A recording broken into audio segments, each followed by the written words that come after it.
Sampai-sampai ahli tafsir menyebutkan 8 poin tentang negeri ini.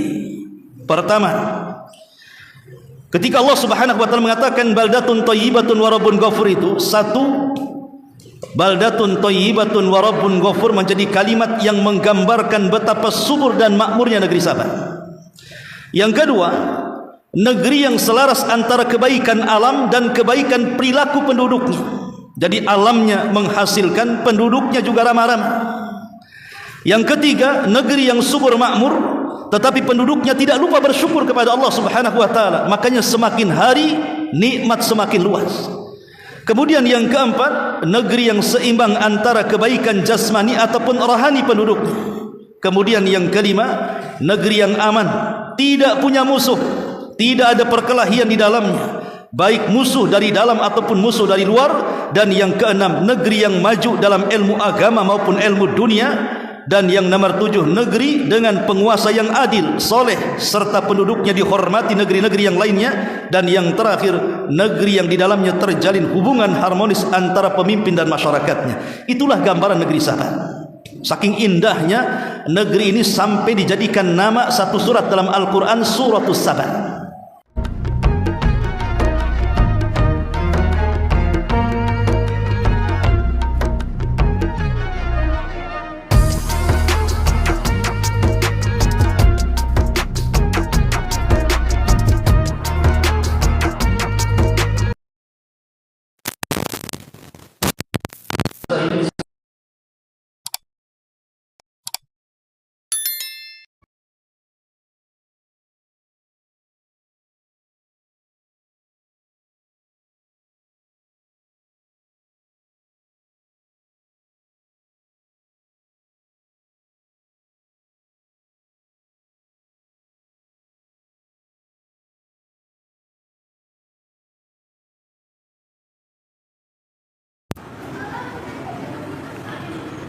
Di sini Allah Subhanahu wa taala mengatakan laqad kana li saba'in fi maskanihim ayah. Sungguh bagi kaum Sabah ada tanda-tanda kebesaran Allah di tempat kediaman mereka. Jannatani an yaminin wa shimal, di mana di negeri Sabah ada 2 buah kebun yang berada di sebelah kanan dan ada di sebelah kiri. Kulu min rizki rabbikum, maka Allah Subhanahu wa taala katakan kepada penduduknya, makanlah dari rizki yang Allah anugerahkan kepada kalian. Washkurulah, tapi jangan lupa kalian bersyukur. Baldatun thayyibatun wa rabbun ghafur, negeri yang sangat nyaman dan memiliki Tuhan yang Maha Pengampun. Fa'aradu, tetapi negeri tersebut belakangan mereka berpaling. Fa'arsalna alaihim sailal arim, maka kami kirim kepada mereka banjir bandang yang sangat besar. Wa baddalnahum bi jannatayhim jannatayn dhawatai ukulin khamtin wa athlin wa syai'in min sidrin qalil. Dan kami ganti kedua buah kebun mereka dengan 2 kebun yang ditumbuhi pohon-pohon yang berbuah pahit, pohon-pohon asal dan sedikit daripada pohon bidara. Dzalika jazainahum bima kafaru, demikianlah kami beri balasan kepada mereka karena kekafiran mereka. Wa hal nujazi illal kafur, dan kami tidak mungkin menjatuhkan azab melainkan hanya kepada orang-orang kafir. Ma'asyiral muslimin wal muslimat rahimani wa rahimakumullah. Cerita negeri Sabah. Kalau kita cerita negeri Sabah, berarti kita cerita tentang seorang nabi, Nabiullah Sulaiman alaihi salatu wassalam, dan seorang ratu yang bernama Balqis.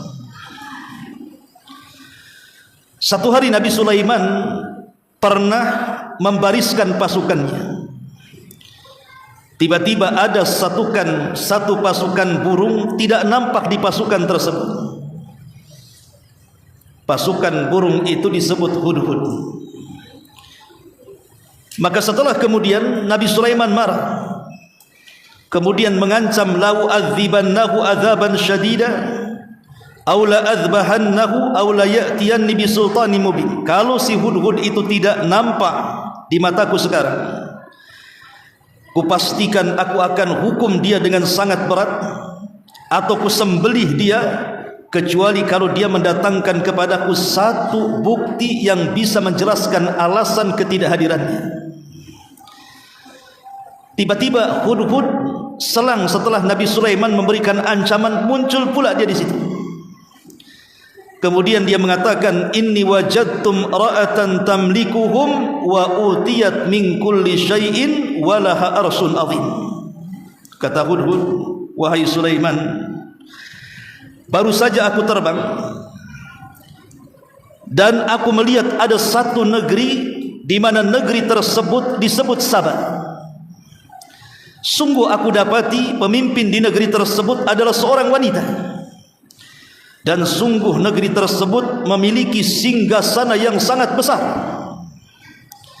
Tetapi kata Hudhud kepada Sulaiman, wajadtuha wa qaumaha yasjuduna lisyamsi min dunillah. Tapi sayang wahai Sulaiman, negeri tersebut penduduknya menyembah matahari. Maka ketika itu Sulaiman pun mengirim surat kepada negeri tersebut, ditujukan kepada Ratu Balqis, agar dia beriman kepada Allah Subhanahu wa taala. Singkat cerita, Ratu Balqis pun beriman kepada Allah, sehingga lambat laun negeri Sabah yang tadinya makmur semakin lebih makmur lagi, karena keimanan penduduknya kepada Allah Subhanahu wa taala. Setelah Nabi Sulaiman meninggal dunia, Ratu Balqis juga meninggal dunia. Banyak diutus para nabi ke kerajaan Sabah ini. Menurut ahli tafsir, ada yang mengatakan 12 nabi, ada juga yang mengatakan 17 nabi. Dan ini sebuah nikmat dari Allah Subhanahu wa taala, di mana setiap nabi meninggal maka diutus nabi yang berikutnya, dan begitulah Bani Israel diberikan kenikmatan oleh Allah Subhanahu wa taala sampai pada waktunya. Ketika kemudian sudah tidak ada nabi yang diutus kepada mereka, mulailah penduduknya kufur. Penduduknya kufur mulai kembali menyembah matahari, dan sebagian mereka menyembah berhala-berhala selain daripada Allah Subhanahu wa taala. Dari sinilah maka Allah Subhanahu wa taala kirim azab kepada mereka. Negeri yang tadinya subur luar biasa, akhirnya Allah Subhanahu wa taala azab dengan menghancurkan kebun-kebunnya, dan tidak ada buah-buahan yang hidup kecuali hanya 3 pohon saja. Pertama khamtin, walaupun berbuah tapi pahit rasanya.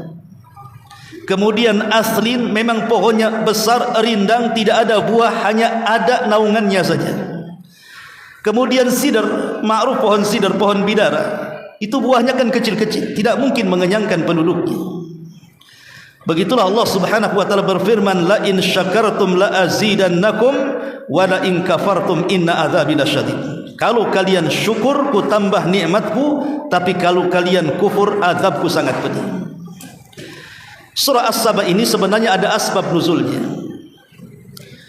Jadi Nabi SAW mengingatkan orang-orang Quraisy, karena Allah telah banyak memberikan nikmat kepada mereka, tapi orang-orang Quraisy malah kufur. Pertama, Allah letakkan Baitullah Al-Haram di tengah-tengah orang Quraisy, dan itu sebuah nikmat yang Allah anugerahkan, di mana Baitullah tidak diletakkan di negeri-negeri manapun selain negeri Arab.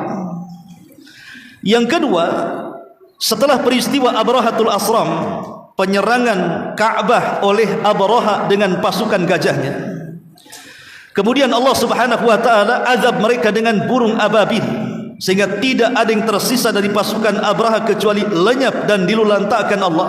Maka berita ini menyebar. Ketika menyebar inilah mereka ketakutan dengan orang-orang Quraisy, sehingga orang-orang Quraisy berjalan kemana arah pun tidak berani manusia mengganggunya. Allah berikan keamanan dalam setiap aktivitas mereka. Baik mereka ke Syam, tidak ada yang mengganggu. Baik mereka ke Yaman, tidak ada yang mengganggu. Betul-betul Allah berikan keamanan. Kemudian yang ketiga, Allah anugerahkan rizki yang melimpah di tengah-tengah orang Quraisy karena berkat perdagangan mereka. Maka Nabi SAW seolah-olah mengingatkan kepada orang-orang Quraisy, Allah sudah banyak memberikan nikmat kepada kalian, maka jangan kalian kufur.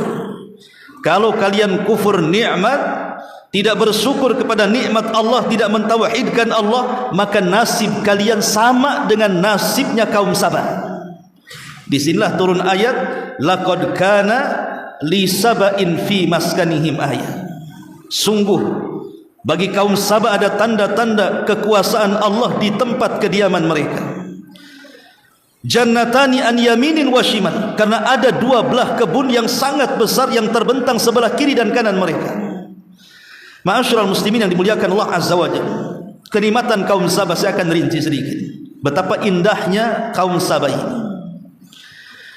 Karena di zaman itu negeri Sabah ini menjadi negeri percontohan, negeri yang paling indah sekali, negeri yang kalau kita katakan negeri yang baldatun thayyibatun wa rabbun ghafur, tidak ada negeri seindah dan sesubur kaum Sabah sehingga banyak-banyak negeri cemburu dengan kaum Sabah, saking indahnya.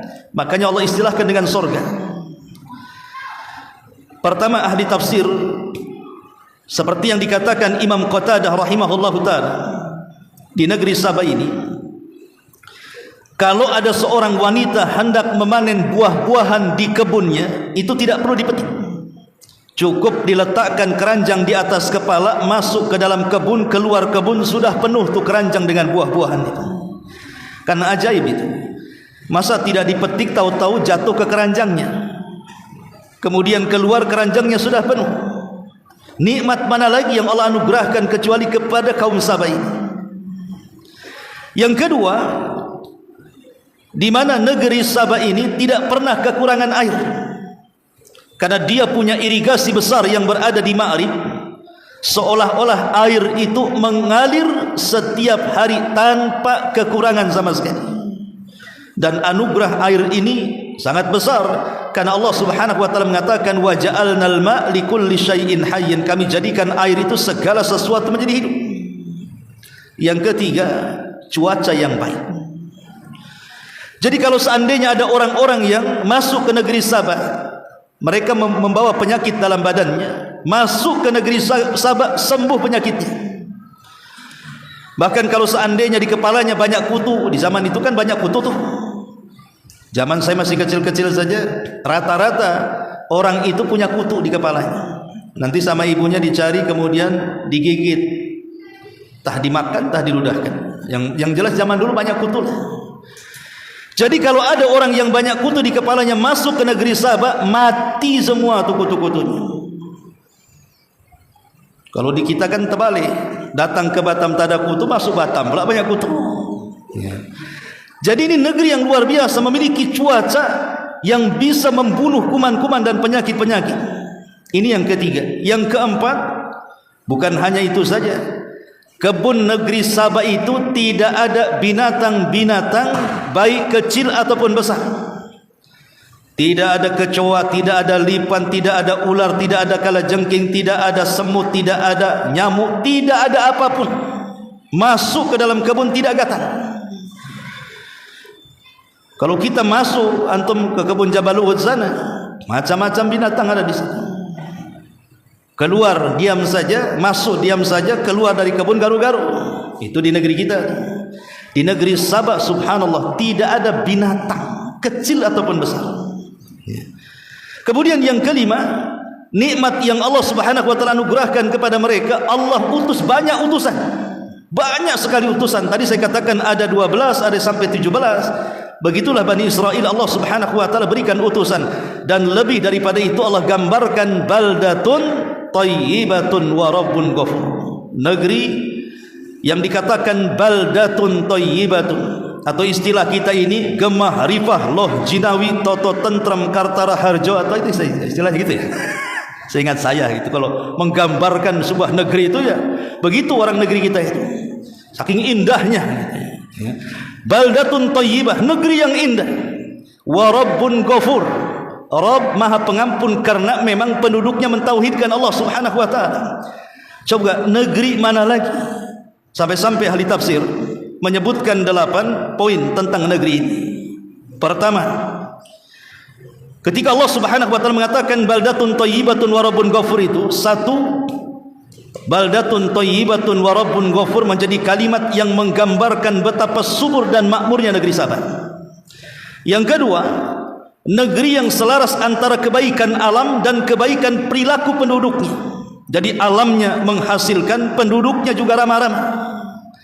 Yang ketiga, negeri yang subur makmur, tetapi penduduknya tidak lupa bersyukur kepada Allah Subhanahu wa taala. Makanya semakin hari nikmat semakin luas. Kemudian yang keempat, negeri yang seimbang antara kebaikan jasmani ataupun rohani penduduknya. Kemudian yang kelima, negeri yang aman, tidak punya musuh, tidak ada perkelahian di dalamnya, baik musuh dari dalam ataupun musuh dari luar. Dan yang keenam, negeri yang maju dalam ilmu agama maupun ilmu dunia. Dan yang nomor 7, negeri dengan penguasa yang adil, soleh, serta penduduknya dihormati negeri-negeri yang lainnya. Dan yang terakhir, negeri yang di dalamnya terjalin hubungan harmonis antara pemimpin dan masyarakatnya. Itulah gambaran negeri Sabah.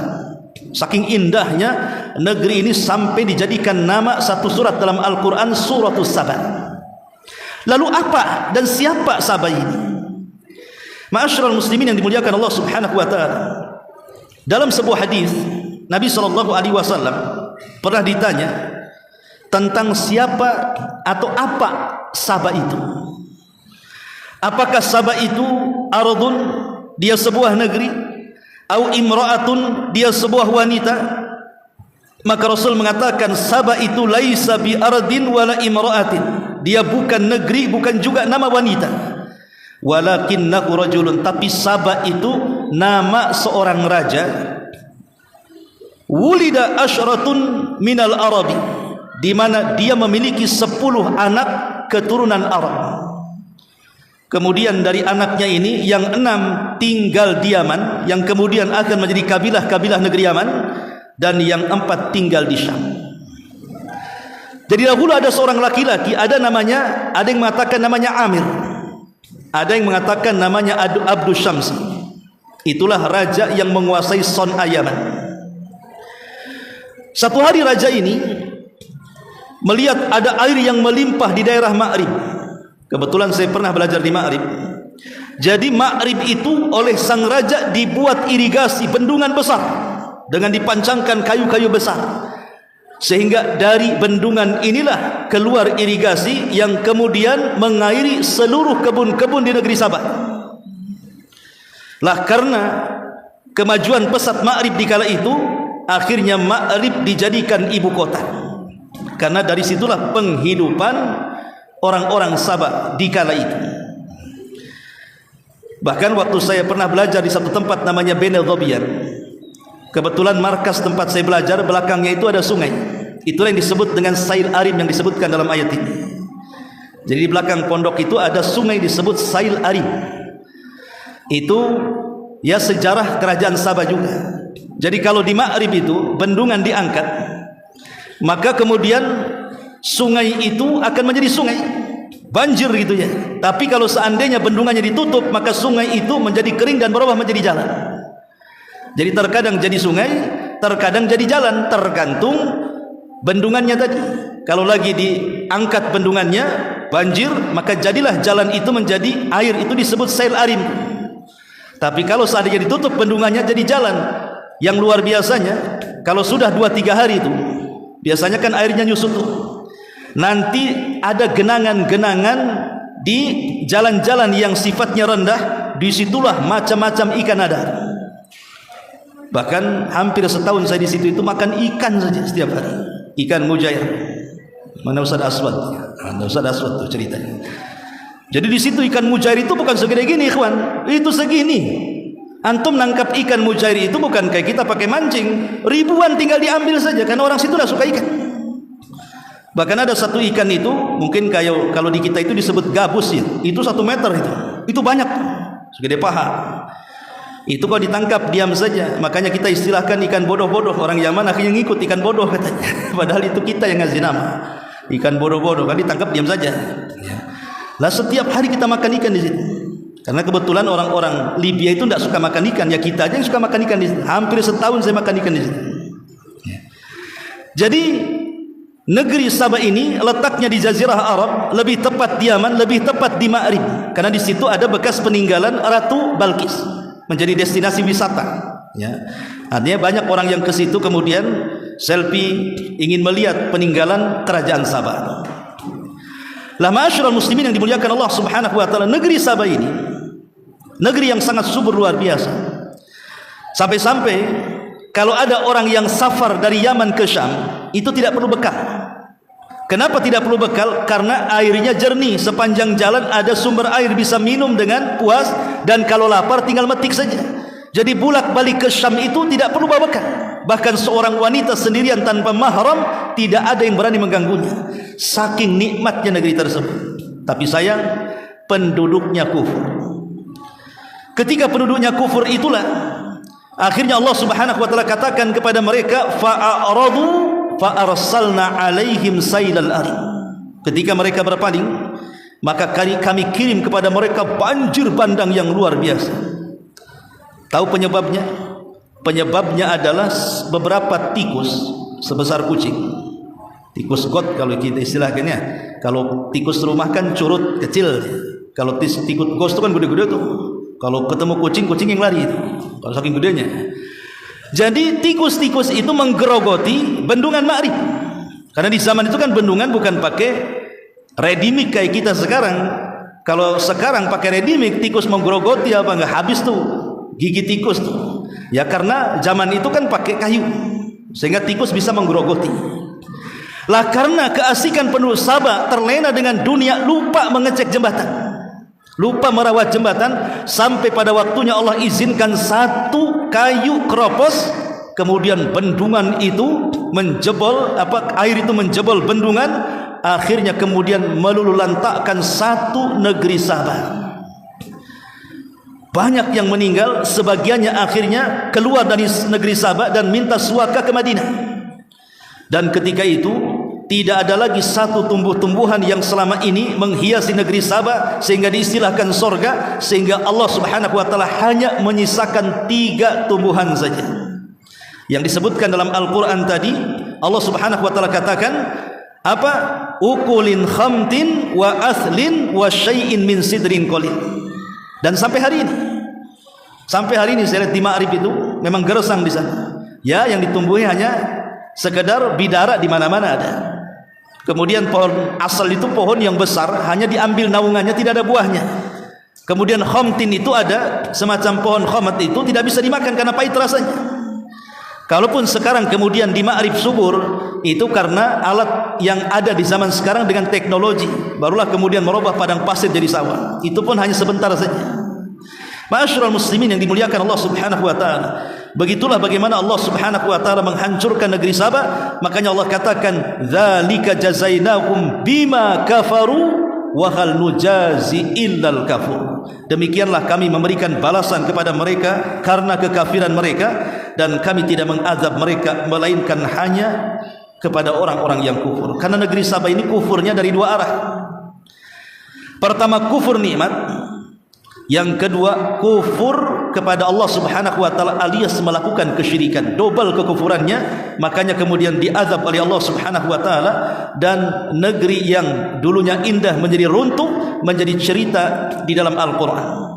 Maka ini penting, bahwa negeri yang indah saja bisa Allah hancurkan kalau penduduknya kufur kepada Allah Subhanahu wa taala. Wallahu a'lam bishawab. Mudah-mudahan manfaatnya. Subhanaka bihamdika asyhadu an la ilaha illa anta astaghfiruka wa atubu ilaik. Allahu taala alam. Assalamualaikum warahmatullahi wabarakatuh.